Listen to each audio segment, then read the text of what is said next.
के साथ बैठ के जाते हुए दिखाई दिया। तो ये स्पष्ट था कि सबसे पहला संदेह उसी व्यक्ति के साथ होगा जो मृतक के साथ देखा गया है। मृतक है वो गाड़ी चला रहा था और जो संदेही था वो उसके पीछे बैठा हुआ था। उसके बाद में पूरा ट्रैक हमने बनाया, सारे कैमरों से कैमरे आगे से आगे जोड़ के अलग अलग टीमों को अलग अलग जोन दे दिया।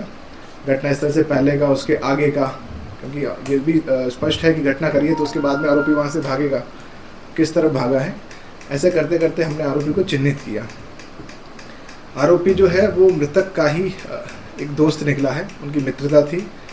चूँकि आरोपी 18 साल से कम उम्र का है तो उसे हम जुवेनाइल जस्टिस एक्ट की भाषा में विधि विरुद्ध बालक कहते हैं, juvenile in conflict with law.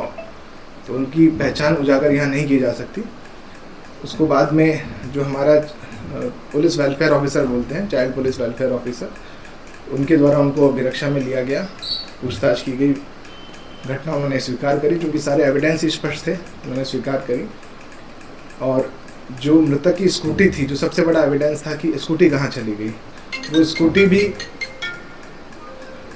जो विधि विरुद्ध बालक है उसके पास ही मिली, उसे जब्त करी गई। घटना कारित करने के बाद में वो कहाँ कहाँ गया था, इतनी देर कहाँ रहा, तो वो जहाँ जहाँ गया था कुछ जगह उसने अपनी गाड़ी की बैटरी भी चार्ज करी। उन लोगों के भी बयान लिए गए। सभी लोगों ने इस घटना की पुष्टि करी कि हाँ ये बच्चा यहाँ देखा गया था। यानी जो उसका वर्जन था, जो उसने हमें बताया, हमारी टीम को बताया, वो मैच कर रहा था बाकी सारे एविडेंस से। इसमें एक बड़ा प्रश्न जो बार बार आ रहा है कि वजह क्या रही। दोनों बच्चे अलग अलग स्कूल में पढ़ते थे, कोचिंग साथ जाते थे। बीच में कुछ ऐसी परिस्थितियां बनी कि मित्रता को लेकर के कई बार फ्रेंडशिप हो जाती है बच्चों की, उसको लेकर के टिक्का टिप्पणियां हुई। इस पक्ष ने भी करी, उस पक्ष ने भी करी, और वो बात कहीं ना कहीं आरोपी के मन में बैठ गई। जिस तरीके से घटना को अंजाम दिया गया, घटना प्री प्लान थी, बहुत शॉर्ट समय में घटना हो गई।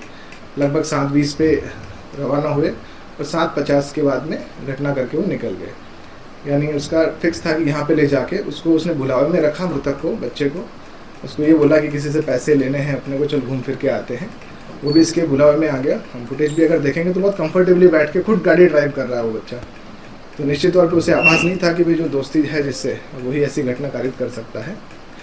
अब बच्चे को जुवेनाइल जस्टिस बोर्ड, जो विधि विरुद्ध बालक है, वहाँ पे पेश किया गया है। उन्होंने अभी उसे रिमांड हाउस गुना का जो रहता है वहाँ पे भेज दिया गया है।